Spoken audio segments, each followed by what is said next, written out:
Sejam bem-vindos ao nosso canal. Nós queremos pedir a todos vocês, se possível, se inscrevam no nosso canal e nos ajude a crescer. Também não esqueça de deixar ao final o seu like, se gostou ou não gostou do nosso estudo.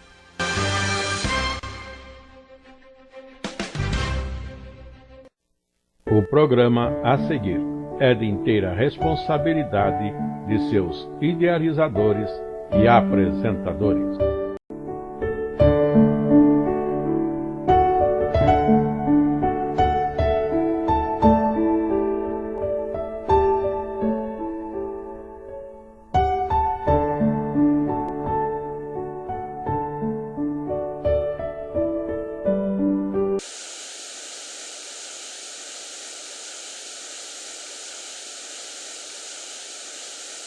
Estamos com mais uma lição dentro do nosso novo programa neste trimestre, que é o quarto trimestre de 2024, quando as nossas lições são Cristo nas Escrituras, Jesus nas Escrituras, alguns chamando de Cristologia Bíblica.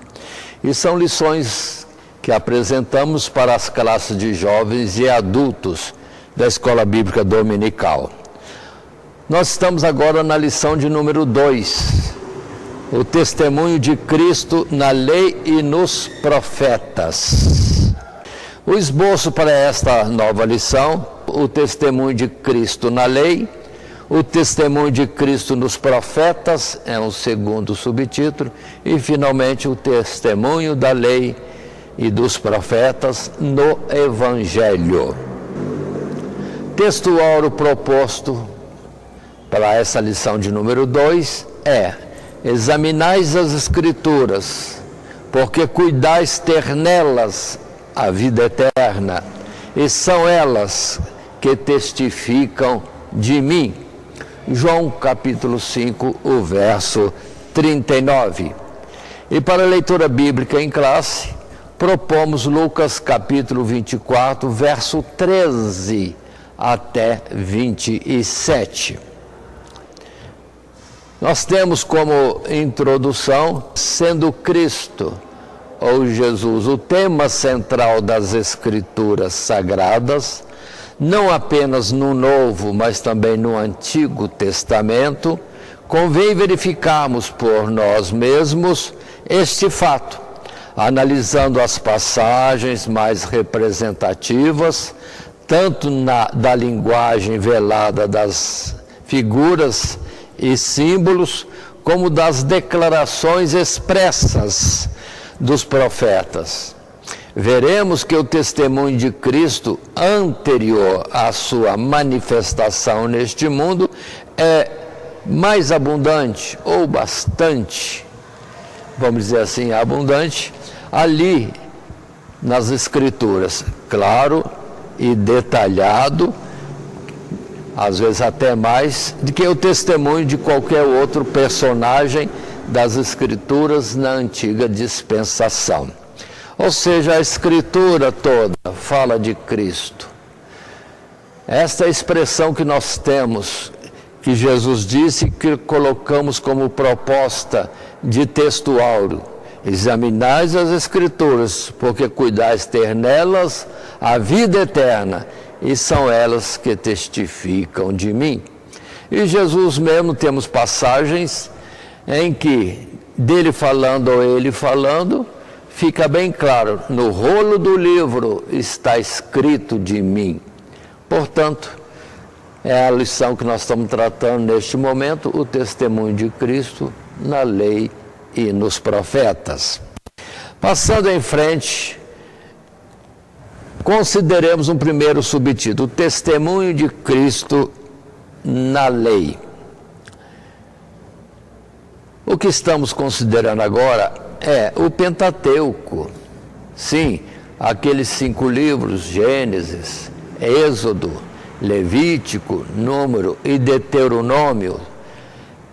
Nesse sentido de que ali, em muitas formas, em figura dos tipos ou na própria expressão bíblica, já é falado de Cristo Jesus ou o Messias, que era aguardado como prometido ao mundo, o libertador e outras expressões mais. Lembrando que essa expressão Messias significa o ungido de Deus, que é a mesma coisa que o Cristo.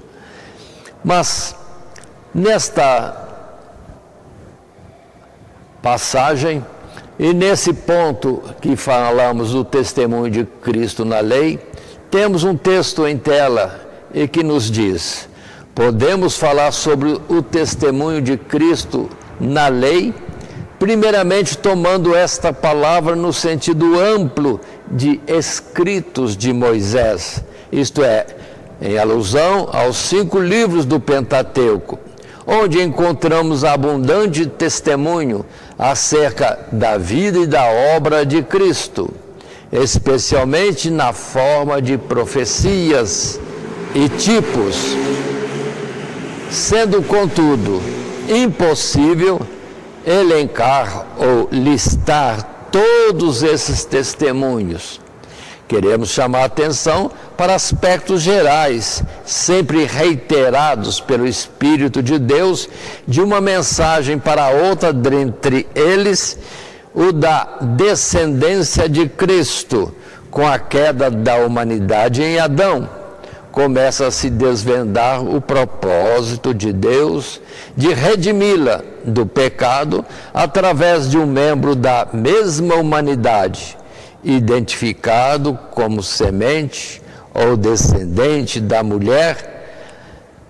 E a chamada de Abraão representa o passo seguinte na revelação deste propósito de abençoar a humanidade, uma vez que a promessa feita ao patriarca se cumpriria. Observe bem, cumpriria na verdade no seu descendente, em quem todas as famílias da terra seriam abençoadas, pois todos os privilégios divinos adquiridos pelos israelitas seriam legados a este, que seria inclusive descendente da tribo de Judá. O testemunho de Cristo na lei.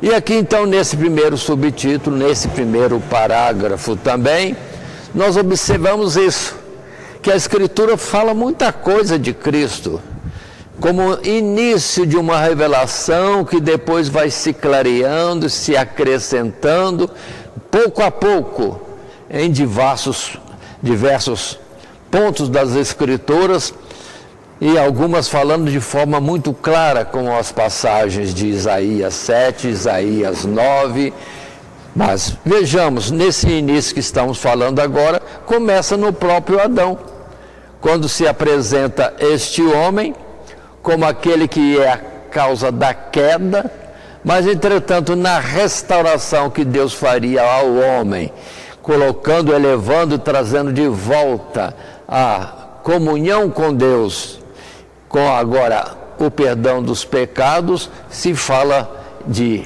uma semente da mulher, ou seja, vem alguém da própria mulher, da própria natureza humana, que seria o Redentor, aquele que iria contrariar aquela questão e aquele desastre, ou restaurar o homem caído à posição agora outra vez em comunhão com Deus. Mas primeiro já fala de um homem que vem da semente da mulher, ou da natureza do próprio homem.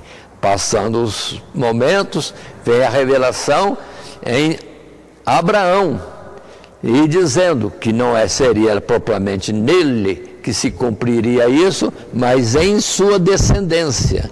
E aí vemos a história de Isaac sendo oferecido em sacrifício, mas antes Deus evita esse sacrifício e apresenta um animal para ser sacrificado. E a expressão que vem dos céus é essa: porque não negaste o teu filho, o teu único filho que tu amas, sim, abençoarei todas as nações na tua descendência. Então ficamos na expectativa, qual seria a descendência de Abraão, pela qual viria então a restauração do ser humano. E assim temos isso avançando, progredindo de Abraão para Isaac, Isaac para Jacó, Jacó para... Aí vem a descendência de Judá apontada como sendo nesta tribo que viria o Messias. E profecia essa ainda, todas elas, na verdade, em Gênesis. Observem, por favor, que nesse nosso estudo deste trimestre, ou esta mesma lição de número 2, nós temos uma variedade de textos bíblicos. Aí fica com o professor, está escolhendo de tantos versos ou textos bíblicos, quais serão apresentados numa sala de aula, sem, entretanto, perder-se o controle do tempo, mas falando dentro do assunto proposto. Agora, por exemplo, podemos observar em Gênesis capítulo 3, verso 15, os textos aí colocados como proposta. Gênesis 3,15 é o falar da semente.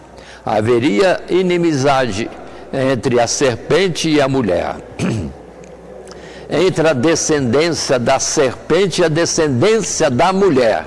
Haveria contenda, oposição contínua, mas na descendência da mulher haveria um que pisaria a cabeça da serpente, ou seja, aniquilaria a serpente e toda a sua obra que foi enganar a mulher. Então da mulher viria agora aquele que ia restaurar todas as coisas, aniquilando o mal e tudo aquilo que por ele teve início.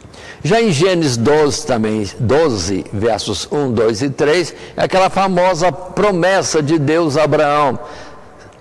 Quando Deus diz para ele, sai da tua terra, do meio da tua parentela e vai para a terra que eu vou te mostrar. E abençoarei os que te abençoarem, amaldiçoarei os que te amaldiçoarem. E continua Deus falando também, e aí no particular, que na descendência de Abraão, sim, outra vez Deus repete para ele, seriam benditas todas as famílias da terra. E já está isso definido. Essas expressões que estamos colocando agora, acrescenta-se Gálatas. Convidamos a todos que nos acompanham a abrir em Gálatas, no capítulo 3, o verso 8 e depois o 16. Que dizem para nós desta forma, verso 8, ora, tendo a Escritura previsto que Deus havia de justificar pela fé os gentios, anunciou primeiro o Evangelho a Abraão, dizendo, todas as nações serão benditas em ti. E depois o verso ainda 16, onde lemos, ora, as promessas foram feitas a Abraão e à sua posteridade, não diz e às posteridades, como falando de muitas, mas como de uma só, e à tua posteridade, que é Cristo. Aqui temos, sim, Paulo falando bem claro sobre este assunto, mostrando claramente que ele entendeu esta forma de Deus falar a Abraão no passado, e a expressão com detalhe, a posteridade, não fala posteridade. Então não é de muitos que vem a bênção para o mundo, vem de um na descendência de Abraão e depois na descendência de Judá. Ainda temos um texto em Romanos, capítulo 9, verso 3 a 5, quando ali se diz para nós, porque eu mesmo poderia desejar ser separado de Cristo por amor de meus irmãos, que são meus parentes segundo a carne, que são israelitas, dos quais é a adoção de filhos, e a glória, e os concertos, e a lei, e o culto, e as promessas, dos quais são os pais e dos quais é Cristo segundo a carne, o qual é sobre todos bendito, ou Deus bendito eternamente. Amém? Ou seja, Paulo coloca que a maioria dos israelitas não aceitaram a Cristo, porque estava escrito também, e era já, vamos dizer, falado, ensinado por Deus no passado longínquo, que viria ele para os seus e os seus não o receberiam. E Paulo agora fica nessa situação, pregando o evangelho, onde os seus irmãos, a sua tribo e todo Israel daquela época tinha rejeitado a Jesus. E agora? Ficar com Jesus como uma minoria ou ficar com a nação? A nação tem uma glória enorme, porque por ela vem todas as bênçãos, promessas e a esperança da humanidade. Mas Paulo preferia seguir a Cristo. Ele é a fonte de todo o bem, da qual Israel, na verdade, escapou, se afastou. Mas ainda continua Deus com a porta aberta, propondo aos homens que creiam em seu Filho, para que possam ser abençoados. Em Cristo Jesus, da tribo de Judá, sim, na descendência de Abraão e também na origem da mulher, que nós veremos daqui a pouco na citação bíblica. Mas passemos à frente. Um segundo texto está em tela. Um segundo texto, que corresponde ao nosso segundo parágrafo, nesse primeiro subtítulo, Testemunho de Cristo na Lei. Quando falamos em tipos de Cristo presentes nos escritos de Moisés, muitos são velados e difícil interpretação. Muitos são como que ocultos e difícil interpretação, ao passo que outros são claramente identificáveis. Nesse caso, o primeiro deles é Adão, o próprio Adão, que representava a humanidade sujeitada ao domínio da morte pelo seu pecado. Assim como Cristo é chamado o último Adão, representa a humanidade redimida e agraciada com a vida através da sua justiça. Outro tipo de Cristo é Melquisedeque, rei e sacerdote, que por ter abençoado Abraão e recebido os dízimos do patriarca, claramente testificava da existência de uma ordem superior e eterna, melhor do que o sacerdócio levítico. Do mesmo modo que Cristo, não podendo ser sacerdote segundo a carne, mas sendo sim segundo o juramento de Deus, pertence a uma ordem igualmente superior, pois também permanece para sempre. Por fim, o próprio Moisés é um tipo de Cristo, especialmente no sentido de que, como mordomo da casa de Deus, foi tão fiel ao que o constituíra, que o Cristo seria o israelita semelhante a ele, fiel sobre a casa de Deus, embora, por ser filho, Jesus é herdeiro e senhor de tudo. Então observemos bem que nesse segundo parágrafo estamos fazendo menção, sim, do testemunho de Cristo na lei, quando se fala de Adão, quando se fala de Melquisedeque e quando se fala de Moisés. 3 personagens. Poderíamos citar outros, mas é uma abundância. Aí, professor, como disse no princípio, temos muitos textos bíblicos e personagens que seriam como tipos antecipados, apresentando Cristo Jesus. Mas vamos lá, em Adão, qual a particularidade de Adão? Aí nós temos vários textos também para citarmos ou argumentarmos sobre isto. Entretanto, eu vou ler somente os que estão, vamos dizer, sublinhados, ficando os outros demais como mais proposta. E, naturalmente, o professor deve conhecer outros textos mais que falariam disso. Mas em Romanos capítulo 5, verso 14 e 15,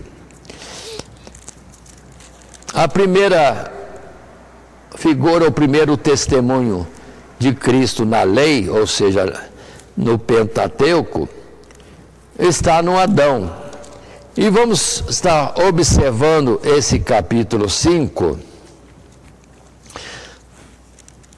que aqui apresento como verso 14 a 15, e leio desta forma: no entanto, a morte reinou desde Adão até Moisés, até sobre aqueles que não pecaram à semelhança da transgressão de Adão, o qual é figura daquele que havia de vir.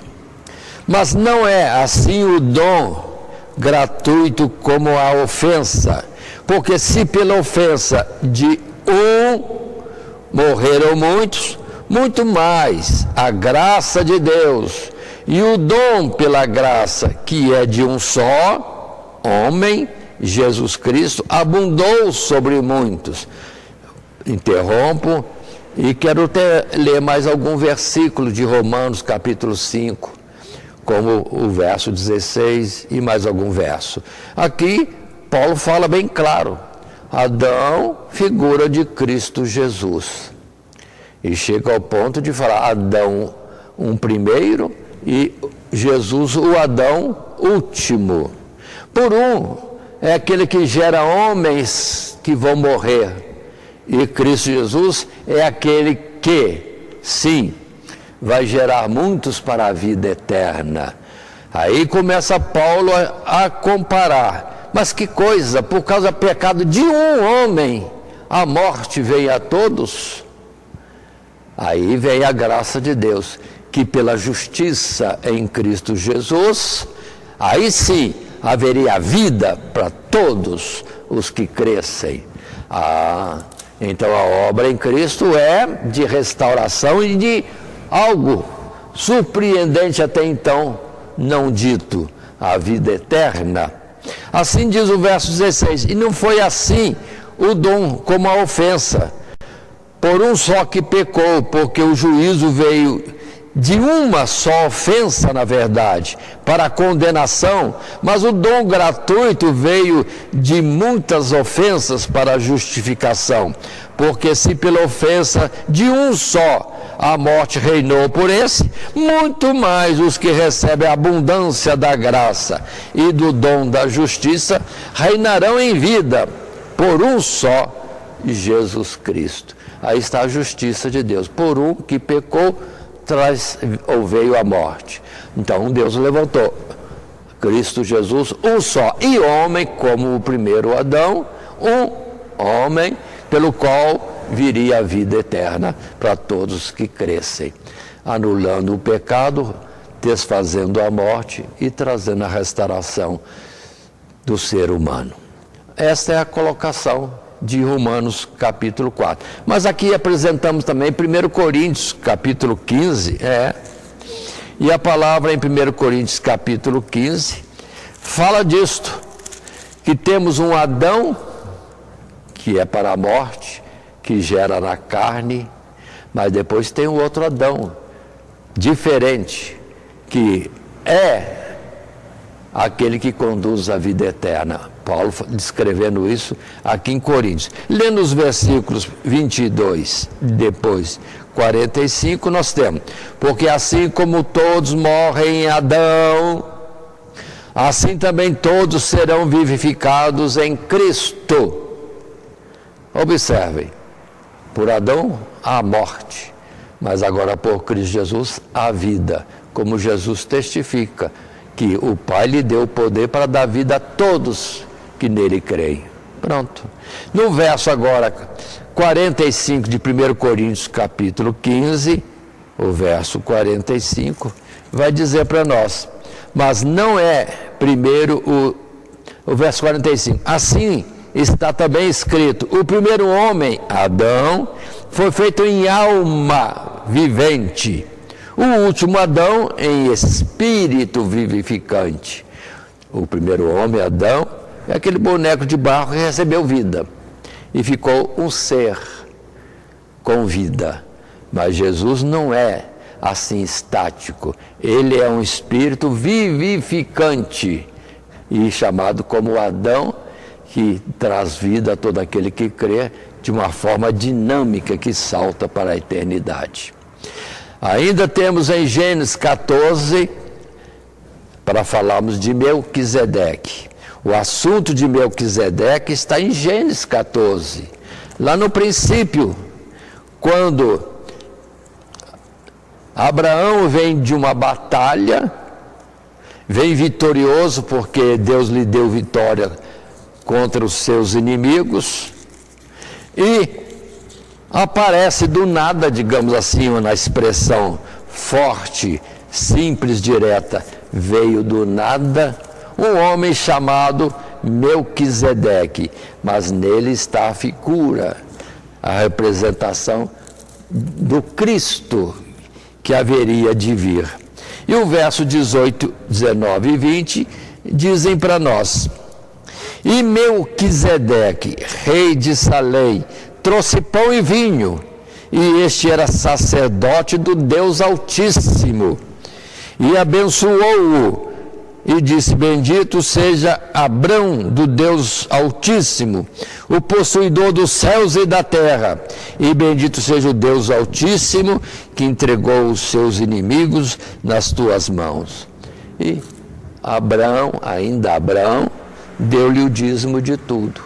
Aí nós temos Abraão, ou Abrão, depois Abraão, e sendo o pai de toda a geração daqueles que são o povo de Deus, na sua essência da figura no passado e depois na realidade espiritual. Este Abraão que a gente pensa que é o máximo, ainda não é o máximo, existe alguém superior a ele, um sumo sacerdote, que por característica e explicação em Hebreus capítulo 7, verso 1 a 7, se coloca que este Melquisedeque apareceu sem ninguém saber de onde veio, nem para onde foi, e fala do Deus Altíssimo e abençoa a Abraão com as bênçãos do Deus Altíssimo, ou seja, o que abençoa é maior do que o abençoado. O Melquisedeque é superior e chamado sumo sacerdote. E também o seu nome significa rei de justiça. Então existe algo mais já apresentado no passado longínquo, em Gênesis capítulo 14, este Melquisedeque, e já usei palavra para explicar e antecipar Hebreus capítulo 7, verso 1 a 7, que é outro texto que eu aponto como proposta para apresentar diante da classe. E outros textos mais, outros versos mais poderiam ser usados. Fica a critério agora do professor. Mas ainda falando, se já falamos, digamos assim, de Adão como uma figura de Cristo, se falamos também agora de Melquisedeque, que fala de Cristo como sumo sacerdote, aquele que intercede por nós, também agora vem o próprio Moisés, que em Deuteronômio, no capítulo 18, e também verso 18,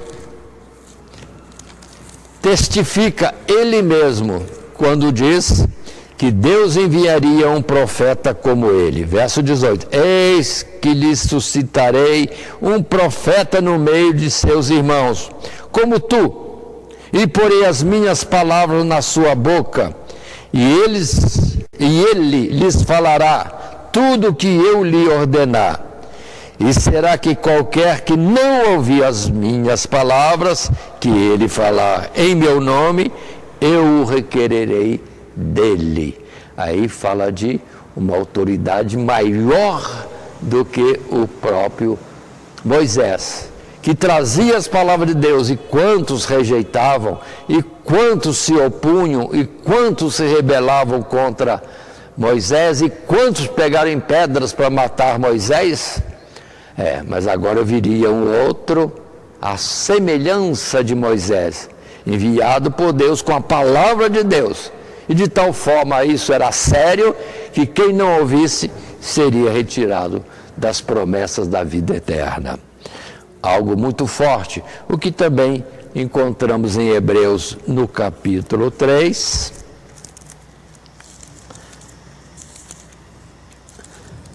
quando aqui em Hebreus No capítulo 3, verso 4 a 6, se nos fala: porque toda casa edificada por alguém, mas o que edificou todas as coisas é Deus. E na verdade Moisés foi fiel em toda a sua casa como servo, para testemunho das coisas que se haviam de anunciar. Mas Cristo como filho sobre a sua própria casa, a qual somos nós, a qual casa somos nós, se tão somente conservarmos firme a confiança e a glória da esperança até o fim, perseverarmos na fé. Então observe bem, Moisés veio como guiando um povo, ele como pastor e o povo como rebanho, mas um rebanho que não era dele, era de Deus. E agora Cristo Jesus vem outra vez como o bom pastor, essa é a citação dele, e do Salmo 23, sim, o bom pastor que cuida das ovelhas que são dele mesmo. Então, é alguém muito mais elevado, como é elevado o dono para aquele que é servo no trabalho de uma casa, de uma fazenda, segundo esta figura. Assim, colocado esses poucos versos de muitos outros que existem, e muitas outras figuras e testemunhos na lei, vamos para o parágrafo seguinte, ainda no testemunho de Cristo na lei, um terceiro parágrafo, um terceiro texto que está em tela, que diz: quando considerada no sentido estrito dos termos da aliança firmada com Israel no Sinai, a lei também dá amplo testemunho de Cristo. Primeiro porque revelava a justiça perfeita do Altíssimo e expunha a pecaminosidade e incapacidade humana de atender às demandas divinas, tornando absolutamente necessária a intervenção de um fiador que pudesse garantir a obediência humana, condição indispensável à bênção de Deus. Segundo, porque ao instituir o sacerdócio levítico, a lei previa a desobediência humana e a necessidade de expiação ou compensação pelas transgressões, sem contudo provê-la de fato, sem provê-la de fato. Ou seja, a lei apresentava, mostrava o homem o pecado, apontava para o ritual, observe bem isso, mas a lei mesmo não tinha o livramento do transgressor. A alma que pecar contra a lei, diz a própria lei, esta morrerá. Mas continuemos nisso aqui. Aí vem a colocação, como estava dizendo, o segundo modo de dizer, porque ao instituir sacerdócio levítico, a lei previa a desobediência humana e a necessidade de expiação ou compensação pelas transgressões, sem contudo provê-la de fato, mas testificando por meio de sombras e figuras de uma futura e plena expiação realizada em favor da humanidade, que asseguraria o perdão dos pecados cometidos sob a antiga aliança, mas imputaria aos redimidos uma obediência perfeita sob uma nova aliança. Assim, Cristo é o fim da lei, porque as demandas da lei poderiam ser satisfeitas através da justiça perfeita dele, um homem santo, Jesus, incorruptível e justo, e imputado a nós pela fé. Aí está. O que Jesus fez não foi transgredir como o primeiro Adão, foi obedecer até a morte e morte de cruz, no que serviu como o Cordeiro de Deus que tira o pecado do mundo sobre si, o pecado da humanidade, e morrendo pela humanidade, porque por ele mesmo não tinha condenação alguma sobre ele. Esta é a colocação que nós temos e apresentamos vários textos bíblicos para o professor utilizar no uso, se assim lhe aprover, desta lição. Começa em Romanos capítulo 5, o verso 17.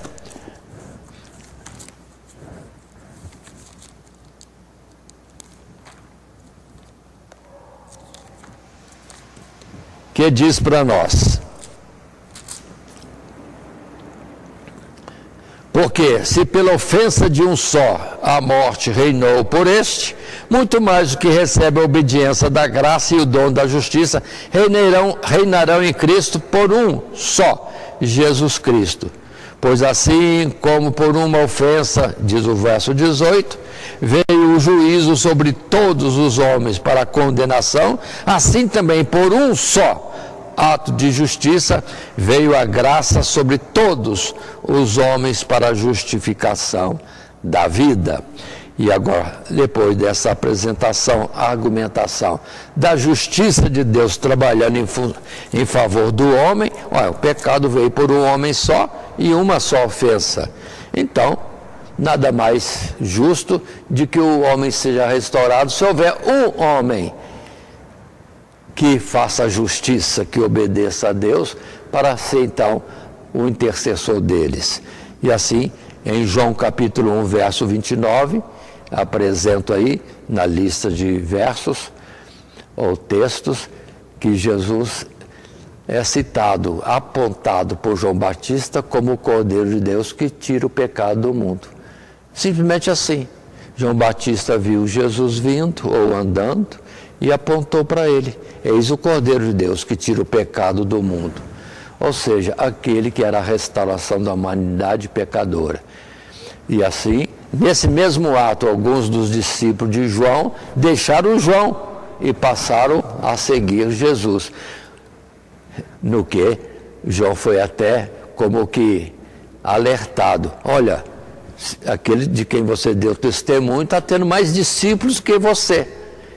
E João disse: importa que ele cresça e eu diminua. Ou seja, João veio para testificar dele, ou apontar para todos os seus discípulos e para a humanidade que ali em Jesus estava o perdão do pecado de todos os seres humanos.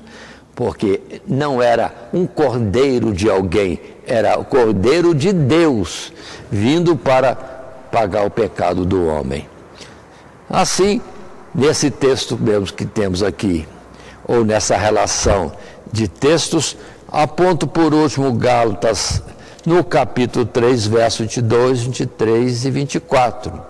Gálatas 3, onde já tivemos lendo algum texto, e agora 22 a 24.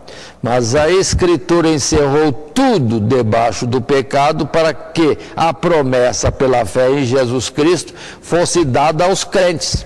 Mas antes que a fé viesse, estávamos guardados debaixo da lei e encerrados para aquela fé que se havia de manifestar. De maneira que a lei nos serviu de aio, ou tutor, ou babá, para nos conduzir a Cristo, para que pela fé fôssemos justificados. Aí está a beleza das Escrituras, aos poucos e revelando a obra redentora que Deus executava em favor da humanidade. Pecou o homem, sentença, morte. Mas vem a graça de Deus e aponta: há um jeito de retornar isto, ou expiar, compensar essa falta do homem em desobediência a Deus. Um desobedece, fere a Deus e temos a morte. Vem um homem agora, obedecendo a Deus, traz a graça de Deus para dar vida aos homens até então condenados à morte. O interessante é isso, que desde Adão, o primeiro homem, depois segue-se Caim e Abel, e etc., para todos os seres humanos que vieram antes de Jesus, estava já proposto a redenção do homem naquele que seria o que viria pela mulher para vencer o diabo, vencer o pecado e vencer a morte.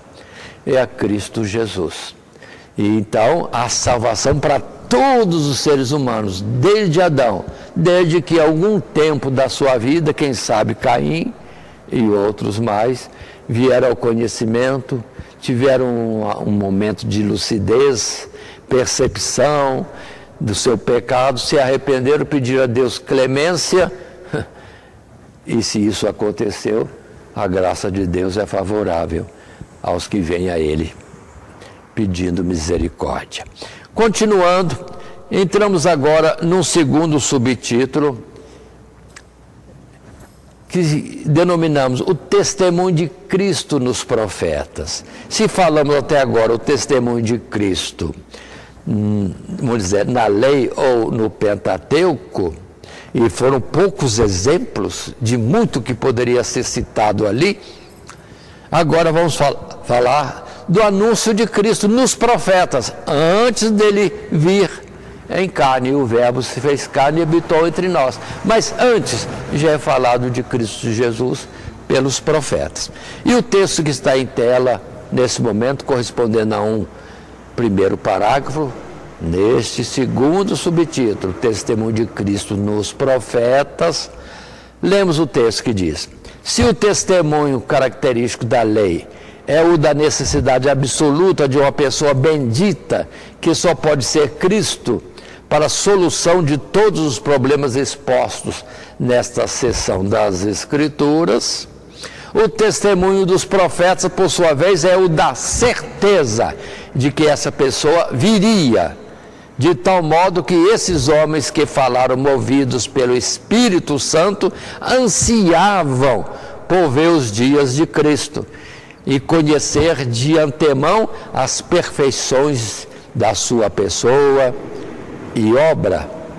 De fato, eles não apenas falaram a respeito de Cristo, mas falaram aquilo que ouviram e viram do próprio Cristo. Lembremos, contudo, que não apenas esta seção das Escrituras representa o testemunho profético de Cristo. Já vimos profecia na lei e veremos ainda profecias em outros livros.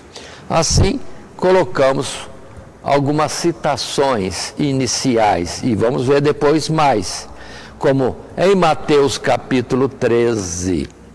Jesus mesmo já entre nós falou do que se falava dele no passado. Mateus 13.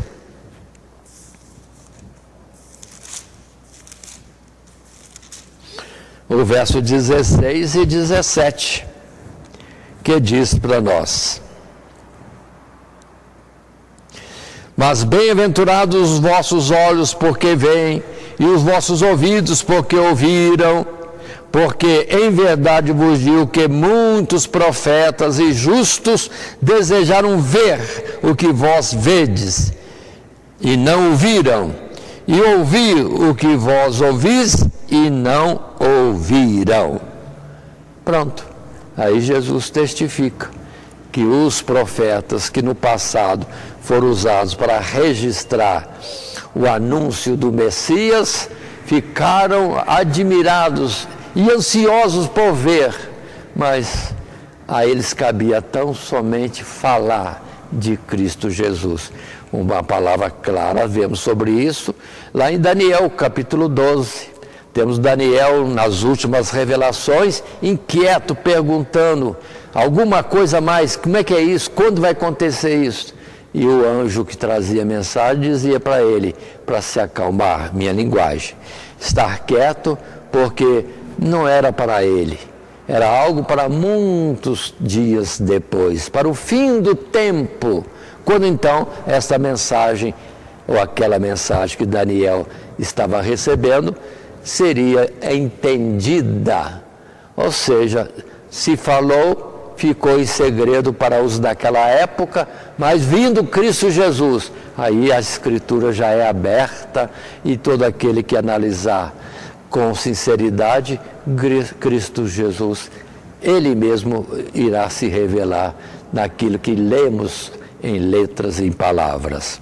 Observe que essa colocação que estamos fazendo, ou que Jesus mesmo fez nesse texto de Mateus anterior, também Pedro fala na linguagem dele claramente sobre isso, dando-nos ideia qual era o sentimento que havia nos corações dos profetas que anunciavam a vinda de Jesus e falavam do que viam em sonho, em visão, ou ouviam na mensagem de Deus para eles. Mas temos aqui a citação, 1 Pedro capítulo 1, o verso 10. Esta salvação, essa redenção e restauração do homem, o verso 10 diz: da qual salvação inquiriram e trataram diligentemente os profetas que profetizaram da graça que vos foi dada, indagando em que tempo, ou que ocasião de tempo, o Espírito de Cristo que estava neles indicava anteriormente, testificando os sofrimentos que a Cristo haviam de vir e a glória que se lhes havia de seguir. E o verso 12, aos quais foi revelado que não para si mesmos, mas para nós, eles ministravam estas coisas que agora nos são anunciadas por aqueles que pelo Espírito Santo enviado do céu vos pregaram o Evangelho, para as quais coisas os anjos desejam bem atentar. Ou seja, os profetas viram algo, atenção, que Cristo Jesus já falava para eles no passado. Porque Cristo Jesus não apareceu ou existe a partir de Belém, como nascido de Maria. Não, ele já é Pai da eternidade. Ele já estava em glória com o Pai antes da fundação do mundo. Só que estava reservado, mas finalmente é apresentado ao mundo. E o Verbo se fez carne e nós vimos a sua glória, como a glória do unigênito do Pai, cheio de graça e verdade. Então, os profetas queriam ver mais, entender mais, mas não, é até aqui. Fica para o tempo da manifestação do Cristo. E, finalmente, em João, sim, Evangelho de João, no capítulo 8, nós temos também algo para destacarmos e propomos ao professor, se achar bem, usar este texto, quando aqui, capítulo 8, nos versos 56, 57 e 58, João disse: Abraão, vosso pai, exultou por ver o meu dia, e viu, e alegrou-se.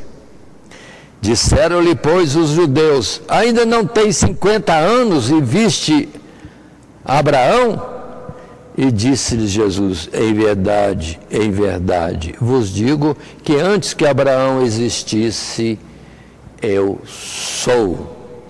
Pronto, aí está. Ou seja, por exemplo, entre os profetas citamos Daniel, e agora Jesus falou de Abraão, que naquele tempo passado, sim, naquele tempo passado, já compreendia alguma coisa e queria ver Cristo Jesus, mas não era para ele naquele tempo.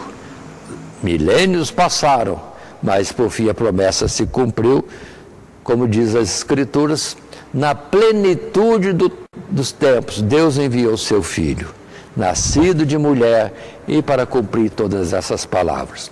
Mas voltemos ao segundo subtítulo, o testemunho de Cristo nos profetas, e um segundo texto está agora em tela, e que diz: dentre as muitas características da pessoa de Cristo, apontadas pelos profetas, não podemos deixar de notar que o cuidado em determinar sua linhagem se mantém, na medida em que as diversas vezes o Espírito Santo revelou que ele pertenceria, já vimos, como filho vindo de uma mulher.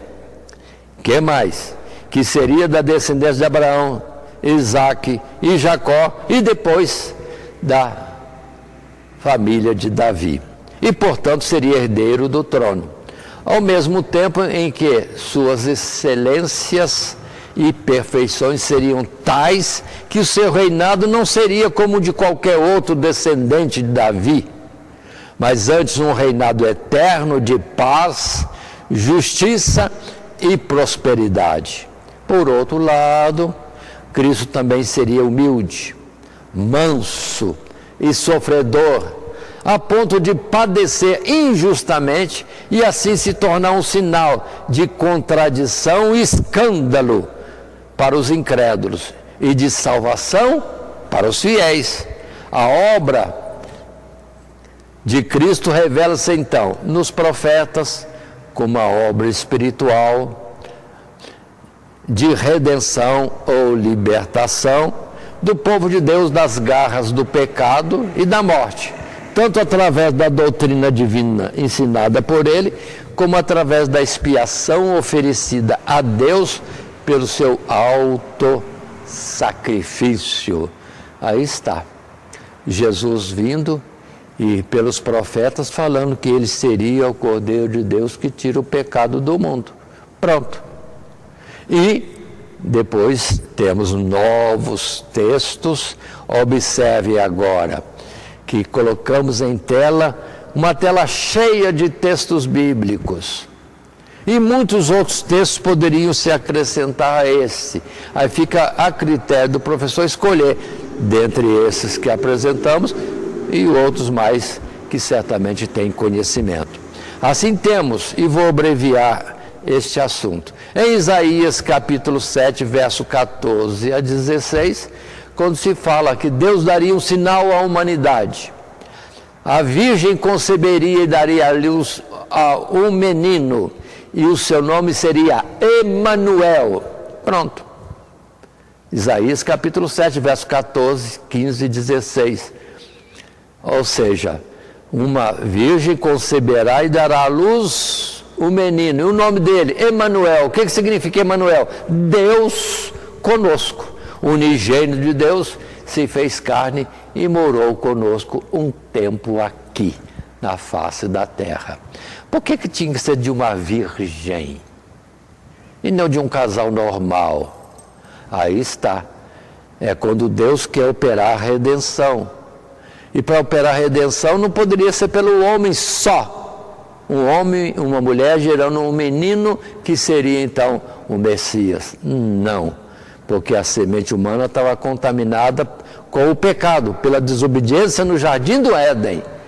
Aí tinha que ser algo diferente. Aí Deus traz Jesus, que é já desde a antiguidade, é chamado Pai da eternidade. E ele vem e entra ou fecunda o óvulo de Maria, para que aconteça que nessa fecundação, Jesus, ao tomar forma humana, ao mesmo tempo ele é filho de homens, através de Maria, e ao mesmo tempo é filho de Deus. Então nele tem a dupla natureza, humana e celestial. E como homem, pode representar o homem, e como Deus pode interceder diretamente a Deus. Aí temos um exemplo perfeito da salvação. Aquele que veio de Deus se faz homem para atrair a si os homens, e depois ele volta para Deus e nos coloca em Deus. Seria como ele, Jesus, o intermediário, a cola que iria nos colar ao Pai. E aí seríamos todos um. O Pai, Jesus e os redimidos, restaurados. Esta é a obra da salvação. Por isso o mistério em a Virgem dará à luz o menino. E o cuidado que precisamos ter é que muitos exaltam só Maria e esquecem que ali estava o próprio Jesus.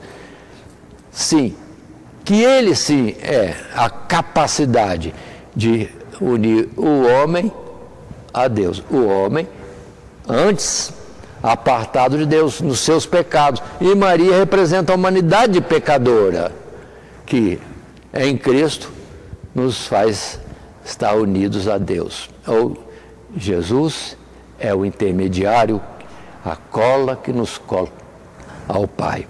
Nós temos que Deus é representado como a rocha eterna e Jesus a pedra que foi tirada da rocha.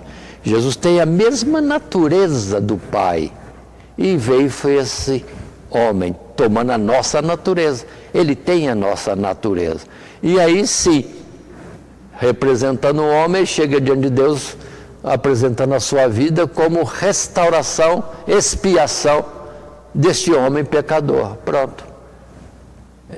E aí, ele, tendo a parte divina, se une ao Pai. E, por ser o homem, aceita o homem ligado a ele. Sede um, Jesus chegou a dizer, um em mim, e assim como eu sou um no Pai. Ou seja, vocês em mim e eu no Pai. Então, todos unidos numa unidade em Deus, através da mediação de Cristo Jesus. Isaías capítulo 9, versos 6, 7 e outros versos mais, apresenta Jesus outra vez, como sendo um menino, um filho que se nos dava, e também aqui chamado de maravilhoso, Deus forte, príncipe da paz, Pai da eternidade, ou seja, aquele que tem as características de Deus e ao mesmo tempo é humano e que estaria conosco para reinar entre nós.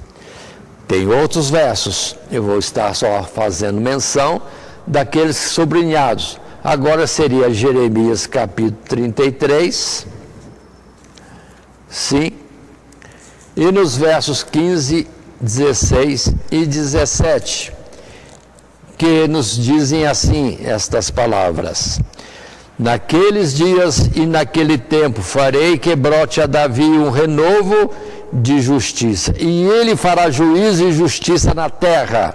Naqueles dias Judá será salvo e Jerusalém habitará seguramente. E este é o nome que lhe chamarão: o Senhor é nossa justiça. E o 17, porque assim diz o Senhor, nunca faltará a Davi varão que se assente sobre o trono da casa de Israel. E o que seria rei eterno na descendência de Davi não seria um só homem, é um homem e ao mesmo tempo unigênito de Deus. Vendo o texto em Isaías, ou melhor, Salmo 45, Salmo 45. Vejamos este salmo. Entre outros muitos salmos, nós temos falando de Cristo aqui. E observe a expressão desses versos 6 e 7. Quando diz, o teu trono, ó Deus, é eterno e perpétuo. O cetro do teu reino é um cetro de equidade. Tu amas a justiça e aborreces a impiedade. Por isso, Deus, o teu Deus, te ungiu com óleo de alegria, mais do que a teus companheiros. Aí está, promessas e palavras bem claras de Jesus nas Escrituras. Continuando, Isaías 53, essa passagem é clara demais. Quando o profeta Isaías tem a visão do Messias como o Cordeiro de Deus e se apresenta aqui desta forma. Observemos bem, quem deu crédito à nossa pregação e a quem se manifestou o braço do Senhor, porque foi subindo como renovo perante ele, e como a raiz de uma terra seca, não tinha parecer nem formosura, e olhando nós para ele, nenhuma beleza víamos para que o desejássemos. Era desprezado e mais indigno entre os homens, homem de dores e experimentado nos trabalhos, e como um de quem os homens escondiam o rosto, era desprezado, e não fizemos dele caso algum. Verdadeiramente ele tomou sobre si as nossas enfermidades e as nossas dores levou sobre si. E nós o reputamos por aflito, ferido de Deus e oprimido. Mas ele foi ferido pelas nossas transgressões e moído pelas nossas iniquidades. O castigo que nos traz a paz estava sobre ele, e pelas suas pisaduras fomos sarados. E continua o texto apresentando Jesus como o Cordeiro de Deus que tirava o pecado do mundo. Textos lindos esses. Zacarias, capítulo 9, verso 9, aponta Jesus. Quem é esse Jesus, esse Messias que viria, seria o restaurador da humanidade? Zacarias 9, verso 9. É aquele que um dia entrará triunfantemente em Jerusalém, humilde e manso, montado num jumentinho. Pronto, aí nós temos a história da vez em que Jesus, cumprindo esta palavra, vai entrando em Jerusalém, montado no jumentinho, coisa simples, humilde, e a Jerusalém toda alvoroçada, e o povo clamando: bendito aquele que vem em nome do Senhor, bendito o filho de Davi, ou seja, testificando que as promessas de Deus se cumpriam naquele chamado Jesus de Nazaré. Salmo 118, entre outros, como disse, estou citando agora o Salmo 118, nos versos 22, 23 e 24. Agora, por favor, observem que nesse Salmo 118 volta aquilo que se falou em Zacarias 9:9. Jesus entrando triunfante lá em Jerusalém. Que diz esse verso que nós estamos apontando no Salmo 118, verso 22, que diz: a pedra que os edificadores rejeitaram tornou-se cabeça de esquina. Olha aí como está claro. Foi o Senhor Deus que fez isto, e é coisa maravilhosa aos nossos olhos. Este é o dia que fez o Senhor Deus. Regozijemo-nos e alegremos nele. Verso 25, a expressão do povo: ó, salva, Senhor, nós te pedimos. Ó, Senhor, nós te pedimos, prospera. E o 26, bendito aquele que vem em nome do Senhor. Nós te bendizemos desde a casa do Senhor. Pronto, a multidão em Jerusalém aclamando Jesus como o rei e clamando para ele: salva-nos, Senhor. E ele veio para isso mesmo, para nos salvar dos nossos pecados, expiando-os no preço, no resgate dele mesmo dado por nós. E depois em Isaías 61, sim, Isaías 61, quando, lembrando da passagem que Jesus estava em Nazaré e que se lhe apresentou o livro da lei, ou as escrituras para ele ler, e o que lhe trouxeram para ele foi o livro do profeta Isaías, e ele lê esse texto, versos 1, 2 e 3.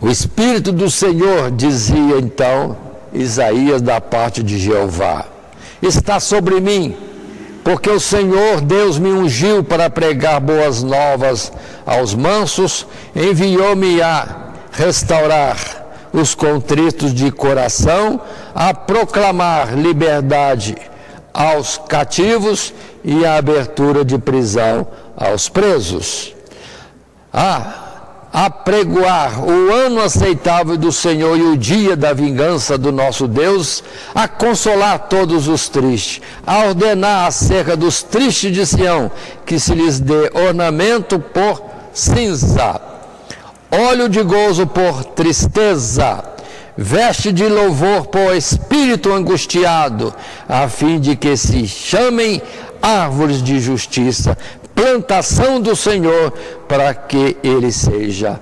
glorificado. Ou seja, falando de Jesus e da sua missão de restaurar a humanidade caída, oprimida e submetida à morte. Observe bem, Jesus leu esse texto em Nazaré, terminou de ler, fechou o livro e disse na presença dos que o ouviam: essas escrituras estão se cumprindo hoje diante dos vossos olhos. Ou seja, ali estava ele, Jesus, Filho unigênito de Deus, vindo para trazer a libertação para eles. Eles queriam libertação do Império Romano, mas Jesus veio para trazer libertação espiritual, perdão dos pecados, direito à vida eterna. Então, somente crendo na redenção que Deus providenciava em seu Filho unigênito, Jesus de Nazaré. E assim, vamos para o terceiro subtítulo, encerrando em mais um texto a parte do nosso desenvolvimento dessa lição. Agora o título é deste terceiro subtítulo: o testemunho da lei e dos profetas no Evangelho. Sim. E o texto que está em tela nos diz: tendo Cristo se manifestado primeiramente aos filhos de Israel, aos quais as palavras de Deus haviam sido confiadas, não houve uma palavra ou milagre em todo o seu ministério que não estivesse plenamente corroborada, confirmada no testemunho da lei e dos profetas. Enquanto muitos se maravilhavam da doutrina e dos milagres de Jesus, aqueles que de contínuo o escrutinavam ou questionavam, eram incapazes de encontrar erro ou pecado em suas palavras e ações. E, quando não pensavam o contrário, a parcialidade dos seus conhecimentos bíblicos era exposta de tal modo que ou concordavam com o Mestre Jesus, ou se calavam envergonhados. Em outras palavras, a vida de Jesus estava em perfeita harmonia com o testemunho da lei e dos profetas, cumprindo ele, Jesus, tudo o que havia sido predito acerca de Cristo. Agora, atenção, notemos o seu cuidado para fazer aqueles que nele criam entenderem a necessidade das Escrituras se cumprirem, também incluso os eventos relacionados à sua vida, morte e ressurreição. Aqui está um ponto importante, porque quando Jesus estava com eles, pregando maravilhosamente, fazendo prodígios e maravilhas sem conta, eles estavam satisfeitos e crendo que Jesus era o Messias no cumprimento de tudo que estava escrito. Mas ninguém queria que Jesus viesse a ser morto e sepultado. Ninguém queria. Mas Jesus insistia com os discípulos para entender que não era a missão dele só falar de Deus e operar em si a redenção da humanidade, curando dos seus pecados e das suas enfermidades, mas principalmente curando-os no sentido espiritual, de que ele, Jesus, seria o Cordeiro de Deus sacrificado como preço de resgate da alma de toda a humanidade. Pronto.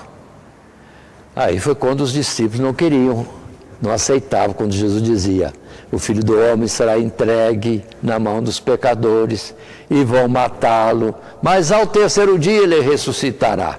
Essa parte eles não queriam ouvir. Mas Jesus, ou em Jesus, tinha que se cumprir tudo o que estava na Escritura, inclusive morte e sepultamento e ressurreição só ao terceiro dia e subida aos céus. E assim apresentamos vários textos que agora estão em tela, como Mateus capítulo 7, Mateus capítulo 22, João capítulo 8, Mateus capítulo 5, verso 17, Mateus 26. Aqui eu quero ler, e os versos 52 a 54. Vamos lá? Mateus, no capítulo 26. Os versos 52, 53 e 54. Verso 52, portanto. Então Jesus disse-lhe: mete no seu lugar a tua espada, porque todos os que lançarem mão da espada, a espada morrerão. Ou pensas tu que eu não poderia agora orar a meu Pai, e que ele não me daria mais de 12 legiões de anjos? Como, pois, se cumpririam as Escrituras que dizem que assim convém que aconteça? Pronto. Aí temos Jesus, na hora em que ele é preso no Getsêmani. Aí os apóstolos querem reagir à prisão de Jesus, defendendo, querendo livrar Jesus, mas Jesus não permite. E fala com Pedro: embanha a sua espada, porque eu não tenho que cumprir o que Deus quer. Ele já tinha acabado de orar ao Pai: Pai, se possível for, afaste de mim este cálice, mas não seja feita a minha vontade, mas a tua. E assim Jesus foi preso e depois julgado levianamente, com nítida parcialidade, e depois condenado politicamente, porque os judeus entregaram aos romanos, e Jesus veio à morte. Não cumpriria isso? Então Jesus disse aos discípulos: não reajam. E Jesus mesmo disse aos que vinham prendê-lo: a quem buscais? Disseram: a Jesus de Nazaré. E Jesus disse: eu sou. Levai-me e deixai-os ir. E assim os discípulos foram livres e levaram a Jesus preso, e segue-se então aquela noite e madrugada e manhã terríveis de tremenda injustiça do povo israelita e também do povo romano, na representação dos líderes religiosos e de Pilatos, a autoridade romana. E aí temos Lucas fechando esse assunto todo, quando no capítulo 24, que é o nosso texto de leitura bíblica em classe, mas lendo somente os versos 44 a 47, assim encontramos: Jesus disse-lhes: são estas palavras que vos disse, estando ainda convosco. Convinha que as cumprisse tudo o que de mim estava escrito na lei e nos profetas, e em Moisés, e nos Salmos. Então abriu-lhes o entendimento para compreenderem as Escrituras, e disse: assim está escrito, e assim convinha que o Cristo padecesse e ao terceiro dia ressuscitasse dos mortos, e em seu nome se pregasse o arrependimento e a remissão dos pecados em todas as nações, começando por Jerusalém. Para os que param a história de Jesus, só ele morrendo e sendo sepultado, estão perdendo o principal. A morte era necessária, justamente como expiadora dos pecados dos homens. Ele dava a sua vida em resgate da alma dos homens. O que criou todas as coisas e todos os seres humanos dava a sua vida em resgate daquilo que ele criou. Olha aí o tremendo amor de Deus para conosco. E assim, o bom desta história toda é Jesus, depois de ressuscitado, dizer: agora saiam e falem da minha obra, que é a morte dele para o perdão dos nossos pecados, ou pecados da humanidade. Todo aquele que crê será salvo. Portanto, para aqueles que ouvem o finalzinho da história e creem, têm a vida eterna. Mas aqueles que param no meio do caminho da história e param em Jesus crucificado, tadinha de Jesus, e fica nisso mesmo, perde o principal. Aquele que, tendo consumado a obra de redenção na sua própria morte, depois ressuscita e é recebido em glória nos céus, e diz para todos nós que somos seus seguidores: estarei convosco todos os dias até a consumação dos séculos, e eis que me é dado todo o poder nos céus e na terra. Aí está, vamos dizer assim, a nobreza de nós pregarmos o Evangelho, anunciarmos a salvação em Cristo Jesus, que não está morto. Tendo ressuscitado, foi para o céu, mas ao mesmo tempo diz que estará conosco todos os dias, até a consumação de todos os séculos. E concluímos agora dizendo, quanto mais examinamos a lei e os profetas, mais claramente percebemos como as Escrituras apontam constantemente para Cristo, porquanto nele está a vida eterna que buscamos. Assim, estamos encerrando essa nossa lição, mas outra vez queremos dizer aos que forem usar esse material, são muitos textos bíblicos, é muita coisa que está escrita nas Escrituras nesse título da nossa lição, o testemunho de Cristo na lei e nos profetas. Então selecione, não dá tempo para nós lermos todos os textos bíblicos, mas vamos nos prender aos principais nos três subtítulos que nós trouxemos, que foram quais?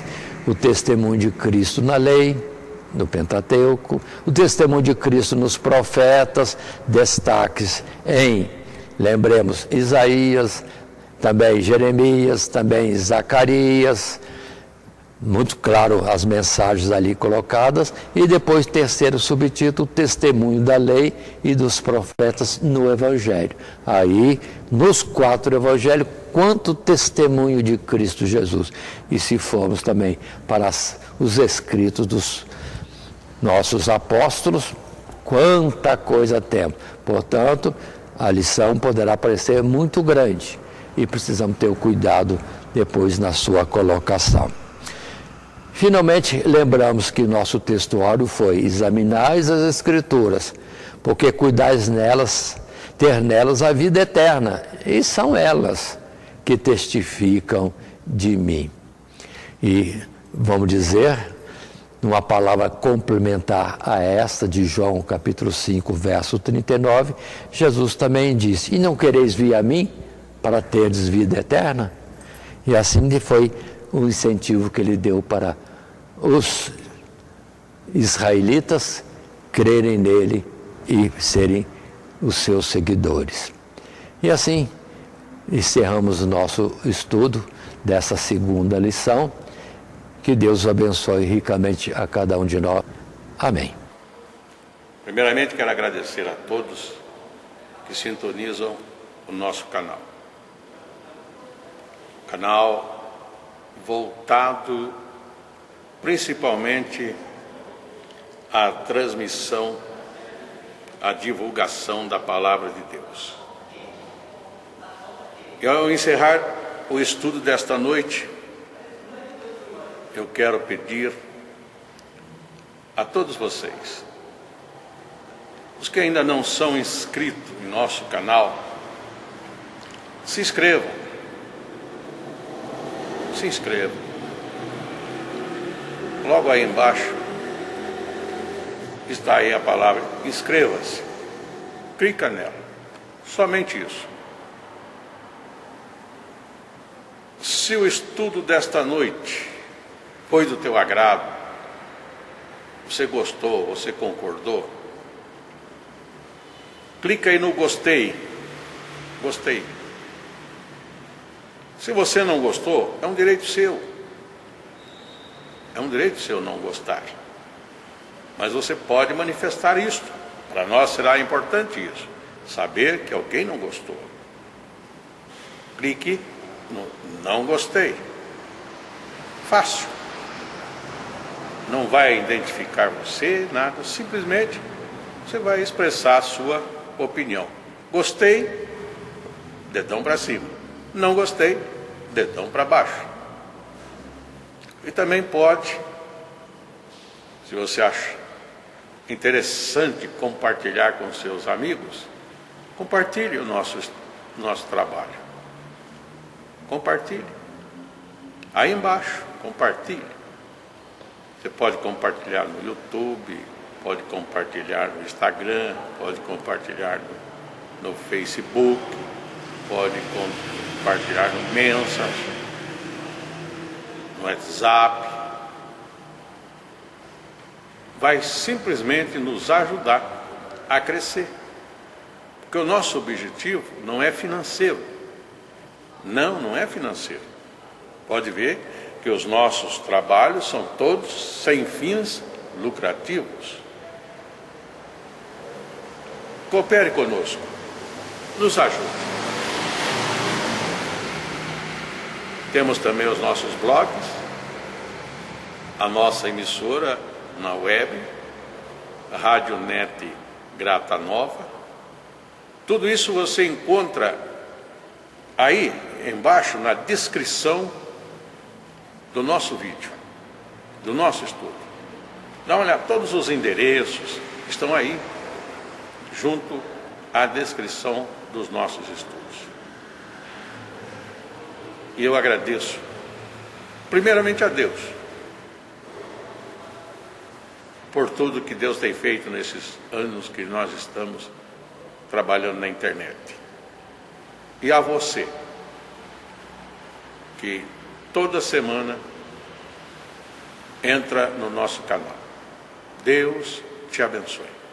Todo dia, toda hora, muito mais prazer em ouvir. Radionet Grata Nova.